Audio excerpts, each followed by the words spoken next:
ओम शांति। अॼु महावाक्य आहिनि। ज्ञान खे स्वयं में समाइण सां ई अनमोल मोती ऐं अमोद शक्ति जी प्राप्ति आहे। 4:75 जा महावाक्य आहिनि।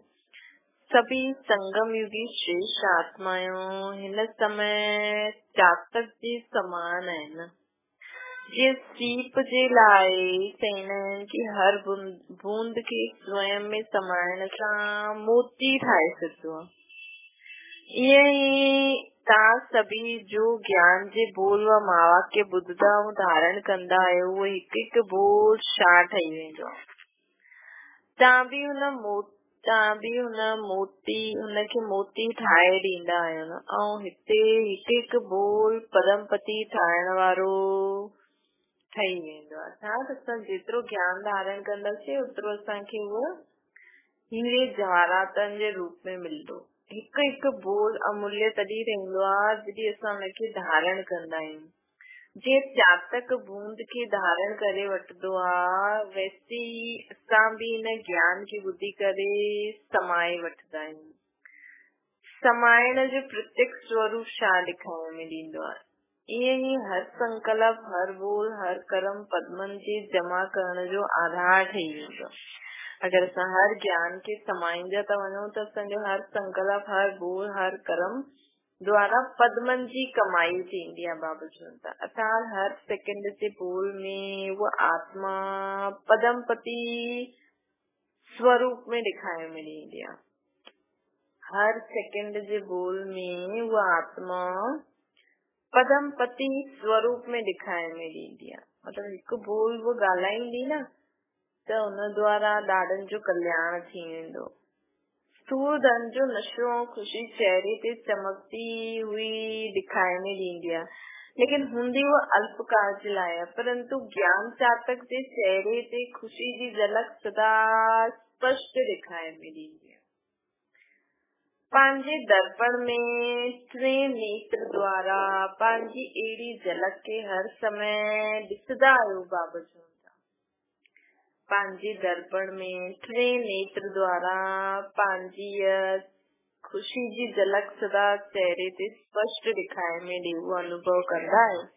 हर सेकंड जे जमा जो हिसाब चेक कंदा आहियो न। प्लस केतिरो थींदो आहे, माइनस केतिरो थींदो आहे। ईअं पंहिंजो स्पष्ट हिसाब रखण जे अभ्यासी ठहिया आहियो न। केतिरो प्लस थियो आहे, केतिरो माइनस थियो आहे, घाटो थो थिए। विशेष समय कढी करे हिसाब किताब ॾिसंदा आहियो न। हाणे कमाई, हाणे गवाई। ये उतार चढ़ाव अगर ज्यादा हूंदो त सोचण, ॾिसण ऐं करण जो विशेष समय निकिरणो हूंदो। हाणे कमाई, हाणे गवाई। अगर ये उतार चढ़ाव अगर ज्यादा हूंदो त सोचण, ॾिसण ऐं करण में भी समय ॾियणो पवंदो। अगर हिकु रस कमाई आहे त जमा ई थींदो वेंदो। बार बार नुक़सान जी कोई ॻाल्हि हूंदी न। अर्थात खातो क्लियर ऐं जंहिं समय भी चाहो हिकु सेकंड में हिसाब किताब कढी सघो। छा रिज़ल्ट ॾिसंदा आहियो। बाबा चवनि था छा पंहिंजी अहिड़ी रिज़ल्ट ॾिसंदा आहियो कि हिकु सेकंड में असां पंहिंजो हिसाब किताब कढी सघूं। हाणे ताईं त अनेक आत्माउनि जे अनेक जन्मनि जे ठहियल उहे खाता जेके पाप कर्मनि जो खातो चइबो आहे, उनखे भस्म कराइण वारा आहियो। बस स्वयं पंहिंजो अहिड़ो खातो ठाहे न सघंदा आहियो। हाणे त अनेक आत्माउनि जे अनेक जन्म जे ठहियल उहे खाता जेका आहिनि, जेके पाप कर्मनि जो खातो चइबो आहे, उनखे भस्म कराइण वारा आहियो या स्वयं पंहिंजो अहिड़ो खातो ठाहे न सघंदा आहियो। मतलब अञा ताईं असां पंहिंजो क्लियर खातो न ठातो आहे त असां ॿियनि जो कीअं कराए सघंदासीं। अञा खुद जो ई अञा ताईं पाप कर्मनि खे चुकतो था करो या कॾहिं कॾहिं ॿियनि जी मदद था करो। बाबा चवनि था ये तो पुराना खाता है न। तव्हां त पुराणे खाते समाप्त करे नयो खातो ठाहिण वारा आहियो न। अच्छा, तो पुराणो सभु ख़त्म करे हाणे नयो खातो ठाहिण वारा आहिनि। पुराणे खाता सभु ख़त्म थी विया, दिवाली जे ॾींहुं कॾहिं न पुराणा खाता सभु ख़त्म। अहिड़ो अनुभव थींदो आहे न, यदि पुराणे खाते खे पूर्ण रीति सां चुक्तो करण जी युक्ति न ईंदी आहे बाबत वंता, त हीअ थोरो सो रहियल उहो खातो बार बार दिल खे खाईंदो रहंदो। अगर कंहिंजे कारण असांखे कोई भी तकलीफ़ थिए थी, कोई भी संकल्प अचे थो, असां नथा करण चाहियूं, असांखे फीलिंग न अचणी खपे भई असां वटि ईंदासीं, लेकिन असांखे हुनजी फीलिंग न अचणी खपे, त सम्झो असांजो खातो चुक्तो थी वियो। त बाबा चवनि था हिते बि यदि माया जो कोई कर्ज हूंदो त कर्जदार बार बार तंग कंदा आहिनि, बार बार वो आत्मायूं असांखे तंग कंदियूं। त भले बाबा चवंदा आहिनि न कि तव्हां हीअं न सम्झो, भले उहे तव्हां सां चाहिनि था, लेकिन असां सेवा अर्थ करूं, हाणे असां बंधन वश थी करे न करूं। अगर वो असांखे कुछ चइनि भी था भई तव्हां देख संबंध से कुछ भी आया था, सब कुछ बाबा के ॾेई था, सब बाबा जी सेवा में ही करो। हीअं न सोचो मुंहिंजी फर्ज आहे, कर्ज आहे, मुंहिंजो इहो अञा हिसाब किताब आहे। कहिड़े कर्ज के मर्ज चइबो आहे। अगर माण्हू माया जो कोई भी कर्ज हूंदो त वो बार बार तंग कंदो, मतलब वो चाहींदा असांखे मन में डिस्टर्बेंस थींदी, त वो कर्ज के मर्ज चइबो आहे। हिते भी माया जो कोई कर्ज पुराणो खाते में रहियल हूंदो तॾहिं ही माया बार बार परेशान कंदी। लेकिन अगर असां परेशान न थी करे सेवा अर्थ सभु करूं था त असांजो कोई खातो न आहे, वो के न के मानसिक कर्ज जे रूप में आहे, वो कर्ज चुक्तो करणो पवंदो आहे। त पंहिंजे खाते खे चेक करो कि कोई भी रहियल उहो कर्ज संकल्प संस्कार जे रूप में या स्वभाव जे रूप में रहियल त न आहे कोई भी। तो पंहिंजे खाते खे चेक करो, कोई भी रहियल उहो कर्ज संकल्प संस्कार जे रूप में व स्वभाव जे रूप में रहियल त न आहे। बाबा चवनि था संकल्प व संस्कार जे रूप में भी चेक करो, स्वभाव जे रूप में भी चेक करो। सभिनि जे लाइ असांजो भाव आत्मिक भाव जो कभी सभी आत्मायूं भाव आहिनि। जे शारीरिक रोग व कर्ज बुद्धि के एकाग्रचित न करण ॾींदो आहे न, जॾहिं शरीर में कुछ थींदो आहे त असां बुद्धि खे एकाग्रचित न करे सघंदा आहियूं। घड़ी घड़ी बुद्धि हुन सूर तरफ़ वेंदी आहे, न चाहींदी हुई भी पंहिंजी तरफ़ वो सूर खींचदो आहे। ईअं मानसिक कर्ज जो मर्ज बुद्धि खे एकाग्र न करण ॾींदो आहे। ये मानसिक जो घड़ी घड़ी असांखे संकल्प ईंदा आहिनि, असां चाहींदा न आहियूं, लेकिन उहे संकल्प अचनि था। हिकु त थींदो आहे कि बाबा त चईंदा आहिनि अंत त ईअं थींदो, असांखे ध्यानु न ॾियणो आहे। लेकिन अगर असां जो घड़ी घड़ी मन बुद्धि होॾे हली थो वञे त समझो ये असांजो कर्ज रहियल आहे।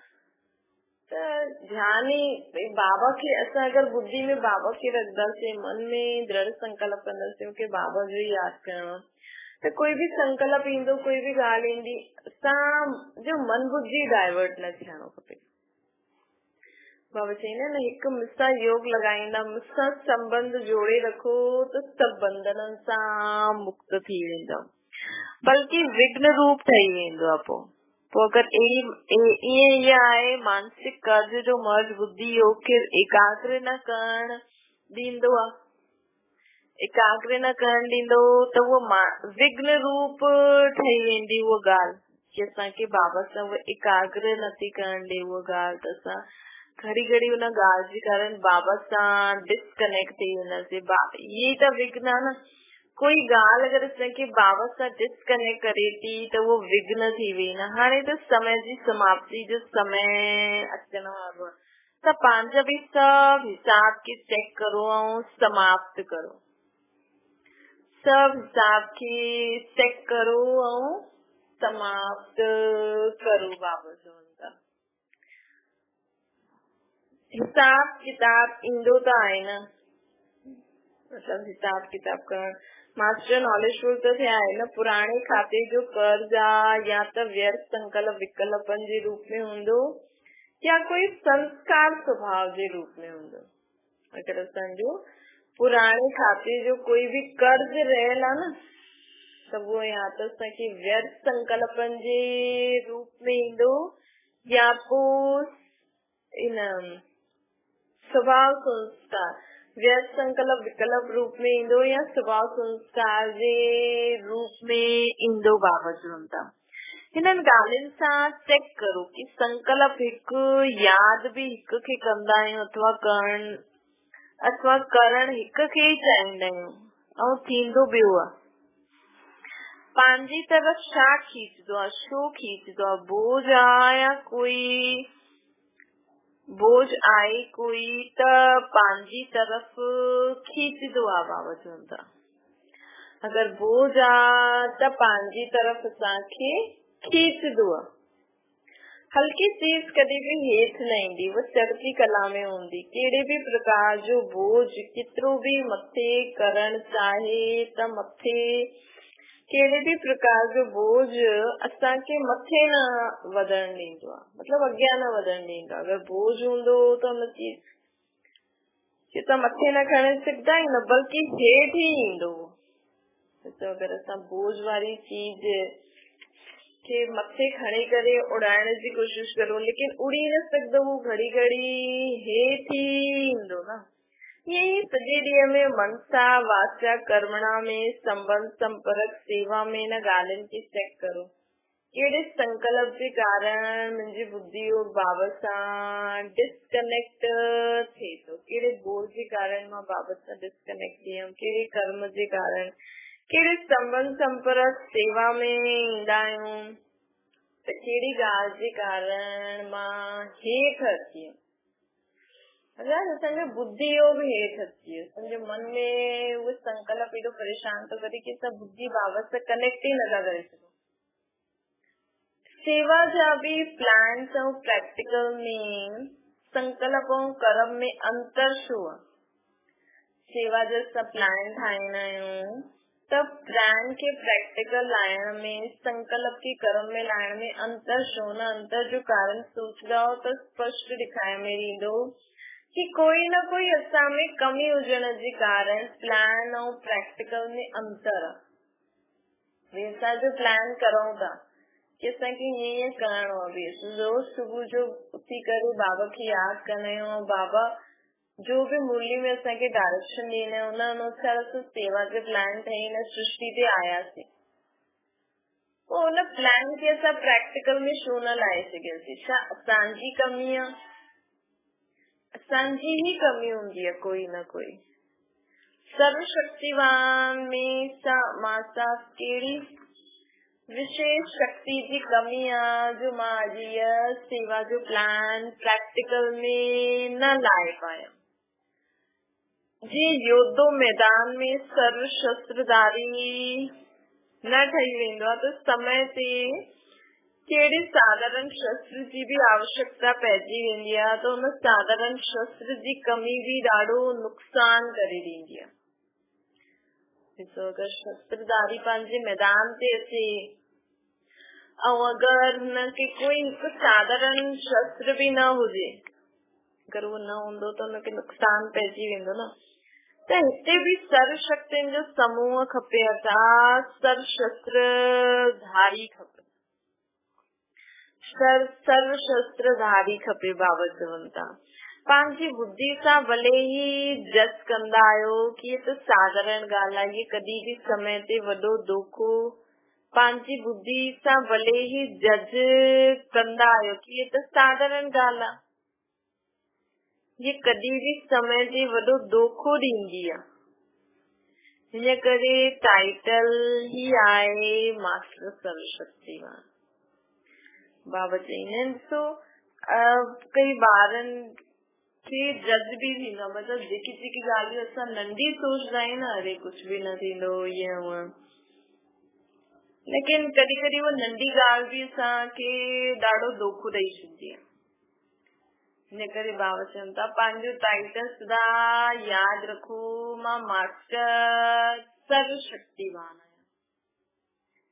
मास्टर सर्वशक्तिवान आया, बाप सर्वशक्तिवान हो, 12 मास्टर सर्वशक्तिवान, विजय जो अर्थात सर्वशस्त्रधारी, विजय जो अर्थात सर्वशस्त्रधारी, सब शस्त्र, सब नंढी वड्यू ज्ञान जा पॉइंट, अस्त्र शस्त्र शक्तियों असामी असांजी स्मृति रूप में हुजणी खपे। ॾिसो जीअं डॉक्टर हूंदो आहे न, भई डॉक्टर वटि हल्की दवाइयूं भी हूंदियूं आहिनि, हाई डोज भी हूंदो आहे। अगरि कंहिंखे नॉर्मल थोरो सो ई आहे, थोरो भई गड़बड़ी आहे, अगरि उहो हुनखे वॾो सम्झी करे हुनखे वॾी दवाई ॾे त गड़बड़ी थी वेंदी। त हुनखे पूरी नॉलेज हुजणी खपे कि भई हिन स्टेज में हुनखे कहिड़ी दवाई ॾियूं त इहे अॻियां वधे न। त इहे असांखे पाण चई न त सर्जननि जा बि सर्जन आहियो। अॼु बि बाबा चई न कि तव्हांखे मां युद्ध करणु सिखायां थो, बाबा असांखे युद्ध करणु सिखाए थो, माया ते जीत पाइणु सिखाए थो। चेकिंग सां गॾु चेंज छो न करे पाईंदा? चेंज तॾहिं थींदो जॾहिं सर्व शक्तियूं स्वयं में समायल हूंदियूं। चेंज असां कॾहिं करे सघंदासीं जॾहिं सर्व शक्तियूं स्वयं में समायल हूंदियूं।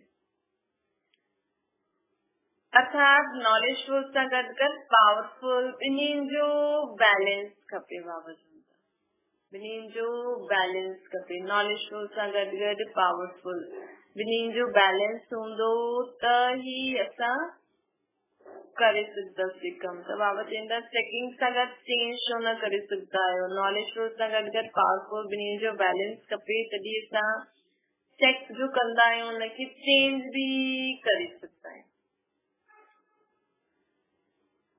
अगर नॉलेजफुल 75% और पावरफुल में 3-4 मार्क्स भी कम त भी बैलेंस बराबर न थियो न, त बराबर खपे न। नॉलेजफुल जो रिजल्ट ऑफ प्लानिंग और पावरफुल जो रिजल्ट ऑफ प्रैक्टिकल। अगर असां नॉलेजफुल आहियूं त असां प्लान ॾाढो सुठो ठाहींदासीं। अगर असां नॉलेजफुल आहियूं त असां प्लान ॾाढो सुठो ठाहींदासीं, ऐं अगर असां पावरफुल आहियूं त प्लान खे प्रैक्टिकल में अवश्य लाहींदासीं। नॉलेजफुल जो रिजल्ट आहे संकल्प, पावरफुल जो रिजल्ट आहे स्वरूप में अचनि। ॿिन्हिनि जी समीपता ऐं समानता ही ॿिन्हिनि खे समान रूप ठाहींदी आहे, मतलब प्रैक्टिकल खे स्वरूप में लाहे सघंदा। त ॿिन्हिनि जी समीपता, बाबा चवनि था ॿिन्हिनि जी समीपता ही अर्थात प्लानिंग ऐं प्रैक्टिकल ही ॿिन्हिनि जी समीपता ऐं समानता ही ॿई ॿिन्हिनि जो समान रूप अर्थात संपूर्ण ठहण। जॾहिं असां जो सोचंदासीं उहे ई कंदा वेंदासीं त असां छा ठही वेंदासीं? संपूर्ण ठही वेंदासीं। योग में और सेवा में जेतिरो समय स्वयं के बिजी रखंदव न, योग में और सेवा में जेतिरो समय बिजी रखंदव त ऑटोमेटिकली कर्जदार के अचण जी हिम्मत व फुर्सत ही न मिलती। बाबा चई न सिर्फ मुझसां गॾु योग लगाए, अगर तव्हांखे कुछ भी समझ में नथो अचे तव्हां बस बाबा सां योग लगाए ज्ञान जो मनन चिंतन करे सेवा कंदा रहो। जंहिंसां बि असांजो कर्ज हूंदो, बंधन आदि हूंदो, सभु छुटिजी वेंदा। छा? ओम शांति। बाबा खे यादि करो,